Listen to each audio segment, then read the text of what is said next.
ओम श्री गणेशाय नमः। करवा चौथ का व्रत। करवा चौथ व्रत कथा। कार्तिक कृष्ण पक्ष की चतुर्थी को करवा चौथ कहते हैं।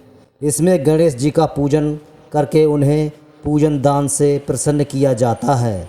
इसका विधान चैत्र की चतुर्थी में लिख दिया है, परंतु विशेषता यह है कि इसमें गेहूं का करवा भर के पूजन किया जाता है और विवाहित लड़कियों के यहाँ चीनी के करवे पीहर से भेजे जाते हैं तथा इसमें निम्नलिखित कहानी सुनकर चंद्रोदृत में अर्घ देकर व्रत खोला जाता है।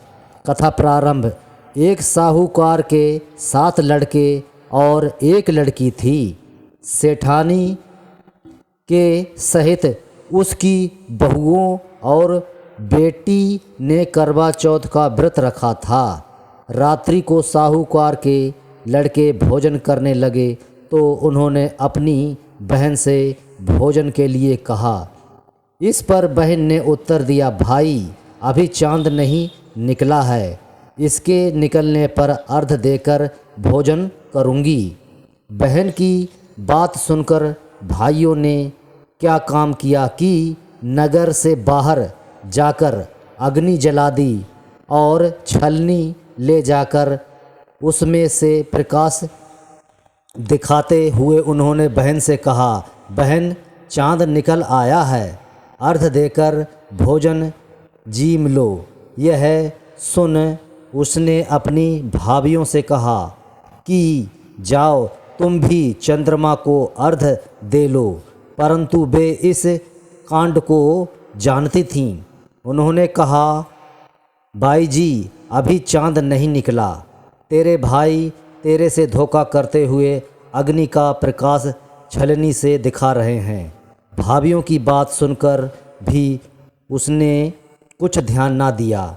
वह भाइयों द्वारा दिखाए प्रकाश को ही अर्घ देकर भोजन कर लिया। इस प्रकार व्रत भंग करने से गणेश जी उस पर अप्रसन्न हो गए, अर्थात क्रोधित हो गए।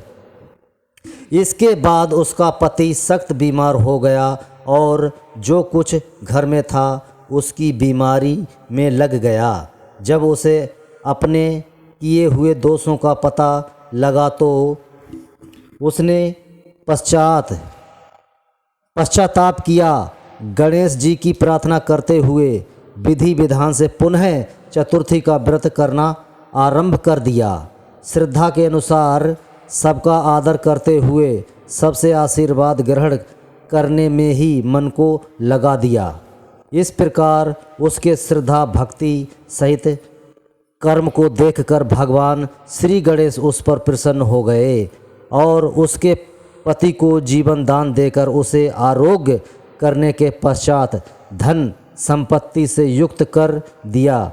इस प्रकार जो कोई छल कपट को त्याग कर श्रद्धा भक्ति से चतुर्थी का व्रत करेंगे वे सब प्रकार से सुखी होते हुए कलेशों से मुक्त हो जाएंगे। करवा चौथ व्रत समाप्त।